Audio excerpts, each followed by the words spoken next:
Hi, everybody. Good afternoon. This is Ms. Rahma. Hope everybody's doing well today.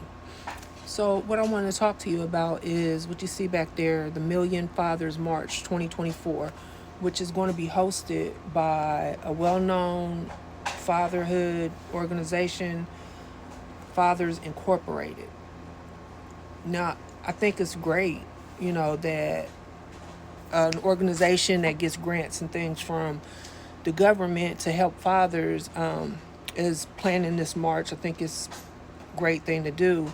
However, they also hold like conferences every year, and they've been having them from 2013. That's the last I could trace it back to till just this year, like last month. So as we can see, the Million Fathers March 2024, they said that it's going to be an opportunity for dads, uncles, grandfathers, coaches, mentors, clergy, men's groups, and organizations to show their commitment to the educational lives of their children throughout the school year by escorting children to school on this day. And that sounds great, but this organization also talks about fatherlessness in the black community. So my big question is, what's the point on having marches or conferences or symposiums and things like that if you're not getting any change legislatively to ensure that these children have their fathers in their lives? What do I mean? Well, in Georgia, where this organization is located, they have to have a two-part system in order for a father to be, one, declared a father, and two, have legal rights to that child. For example, when you have your baby and you sign a paternity acknowledgement of paternity, you are at that point the legal father in the sense that they can come after you for child support and medical. However, you are not the legitimized father of that child. That means you cannot go into their school.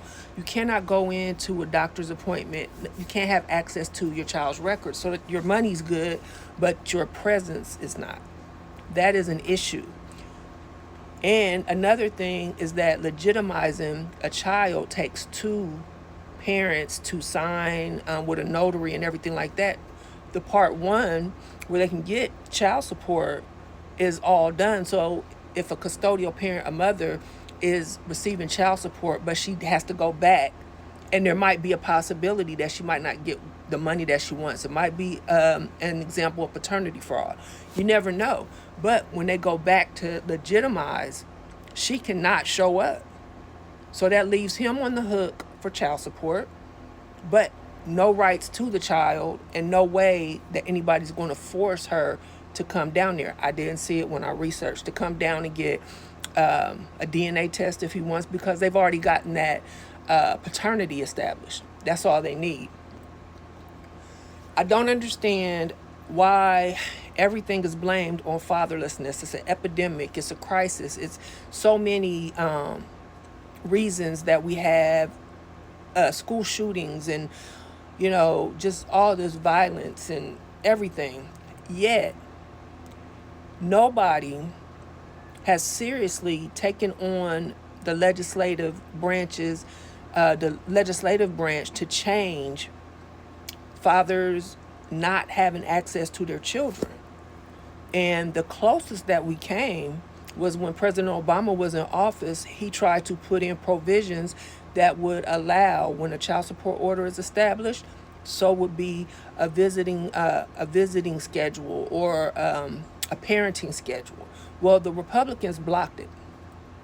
They blocked it. So now, instead of a mandate, it is up to the state. So it's up to them whether they want to incorporate shared parenting, if you will, or visitation, depending on what you call it. And most states don't mandate it. I don't think any do. And this was back in 2016 when this was supposed to go into effect. So you cannot be against children being raised with their fathers and their fathers present, and not fight or try to make sure that that happens. You have to be able to facilitate the father to be able to reach the child. If you don't do that, then you cannot cry about a fatherless epidemic that doesn't exist. Because all you have to do, for example, is make child support obsolete if the parents share custody. Now, a lot of people I see on the internets and things, things go on the internet. They claim that fathers that want 50-50 shared parenting just want to get out of paying child support. Well, why don't they put that to the test? Why not just use these fathers for a checkbook, a bank account, and not give them access when we're holding million fathers marches to escort children to school? Well, if a dad doesn't know that that's his child, he's not showing up. But I'm sure if he knew, he would be there. This is not the time when they passed this child support bill back in 1996. We are way beyond that. So they have to look at these guidelines that they have and make sure that the children are truly being looked after and their best interest is being served. And at this point, a march, a symposium, the symposiums, they give out awards to the people and everything like that. What's an award for if the kids still don't have access to their father, the fathers still don't have access to their child? What you awarding yourself for? We still have the same thing, and then when we try to take it up there and get some changes, it's shut down. And we're in the election season, and everybody's talking about immigration and all this kind of stuff. Well, we got a bigger problem, and that is fathers not having access to their children. That's a way bigger issue, and everybody just seems to skate over it. This is a big industry. We know that. There's a lot of money involved. We know that. But in the meantime, the kids are being left by the wayside. You can't say that they need two parents, whether they're in the house or not, and then not give them access. They need to criminalize parental alienation. They say they do, but they don't enforce it. But they'll enforce it, child support punishment, if that child support is not paid for whatever reason. So that's it for me today. Check it out, the Millions Fathers March. They're about to start drilling back there. So you guys have a great rest of your day. Don't forget childsupporthustle.com. I got merch on there, t-shirts. My book will tell you everything about Title 4D.